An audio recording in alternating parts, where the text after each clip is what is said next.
السلام علیکم ورحمۃ اللہ وبرکاتہ۔ میرے اس اسلامک چینل کے ناظرین، آپ سب کو خوش آمدید و مرحبا کہتا ہوں۔ یہ بہت اہم حدیث ہے، نیکی میں باہمی تعاون۔ اس حدیث کو سماعت فرمائیں اور اللہ تعالی ہم سب کو اس پر عمل کرنے کی بھی توفیق عطا فرمائے۔ عن ابی ہریرہ رضی اللہ تعالی عنہ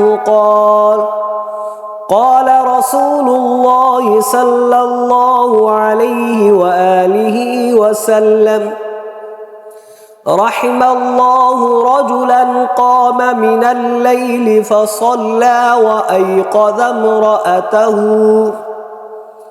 فإن أبت نضح في وجهها الماء۔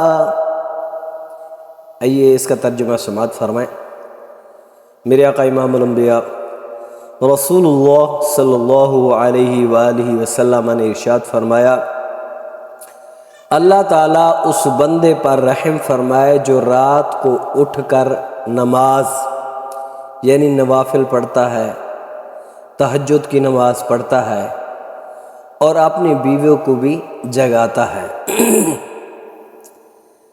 اگر اس کی بیوی نہ اٹھے تو پھر اس کے چہرے پر پانی کے چھینٹے مارتا ہے تاکہ یہ بھی اٹھ جائے، جیسے میں اللہ تعالیٰ کو راضی کرتا ہوں یہ بھی اپنے رب کو راضی کر لے۔ جب اللہ تعالیٰ راضی ہو جائے گا تو پھر رزق کے بھی دروازے کھول دے گا، رحمتوں کے بھی دروازے کھول دے گا، برکتوں کے بھی دروازے کھول دے گا۔ یہ حدیث سنن ابو داؤد شریف کے اندر موجود ہے۔ اس کا جو نمبر ہے 1308 ہے۔ خوشحال گھرانہ وہ ہے جو تکلف سے خالی ہو، نیکی کے کاموں میں باہمی تعاون ہو۔ شوہر اگر رات کی گھڑیوں میں مالک سے لو لگائے کھڑا ہے تو اس کی چاہت یہ ہے کہ اس خیر کے کام میں اس کی شریکہ حیات بھی شامل ہو۔ یہ جو میں نیکی کا کام کر رہا ہوں میری بیوی بھی یہ نیکی کا کام کرے، یہ جو میں اچھا کام کر رہا ہوں توبہ کر رہا ہوں تو میری بیوی بھی توبہ کرے، میں قرآن پاک پڑھ رہا ہوں تو میری بیوی بھی قرآن پاک پڑھے، میں درود شریف پڑھ رہا ہوں تو یہ بھی میرے ساتھ پڑھے۔ یہ نہیں کہ گھر والا علیحدہ چھپ کے نماز پڑھے اور بیوی کو نہ جگائے۔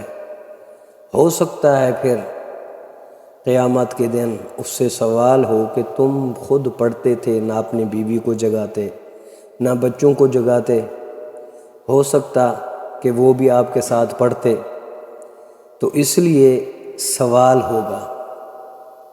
تو ہمیں چاہیے کہ جو بھی ہم نیک کام کریں اس میں اپنے بچوں کو ضرور دعوت دیں۔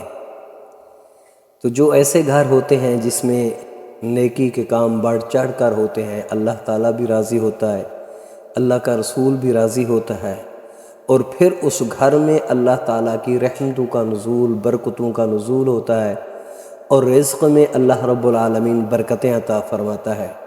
پھر ایسا گھرانہ میرے آقا نے فرمایا وہ جنت کے باغوں میں سے باغ ہوتا ہے۔ تو دعا ہے اللہ تعالی ہم سب کو اس حدیث پر عمل کرنے کی توفیق عطا فرمائے، اللہ تعالی ہمارے صغیرہ اور کبیرہ گناہوں کو معاف فرمائے۔